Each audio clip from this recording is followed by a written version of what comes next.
Hi friends, welcome to cine family two. Guppedantha Manasu serial hero Mukesh Gowda ఈ సీరియల్లో రిషి క్యారెక్టర్లో నటించి తనకంటూ ప్రత్యేకమైన గుర్తింపును సంపాదించుకున్నారు. రిషికి గుప్పెడంత మనసు సీరియల్ ద్వారా మంచి పాపులారిటీ, క్రేజ్ లభించింది.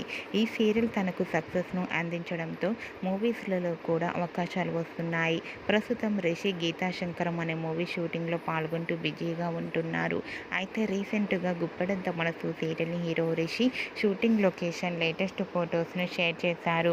ఆ ఫొటోస్లో రిషి షూటింగ్లో పాల్గొంటూ చాలా సరదాగా, హ్యాపీగా ఎంజాయ్ చేస్తూ కనిపించారు. ఆ ఫొటోస్ చూసిన వారంతా హ్యాండ్సమ్ అండ్ స్టైలిష్ హీరో అంటూ కామెంట్స్ పెడుతున్నారు. మీకు కూడా Guppedantha Manasu serial hero Rishi shooting location latest photos మీకు నచ్చినట్లయితే మీ అభిప్రాయాన్ని మీ కామెంట్ రూపంలో తెలియజేస్తూ లైక్ చేయండి, షేర్ చేయండి. మరిన్ని ఇంట్రెస్టింగ్ అండ్ లేటెస్ట్ అప్డేట్స్ కోసం మా సినీ ఫ్యామిలీ 2 ఛానల్ని సబ్స్క్రైబ్ చేసుకోండి.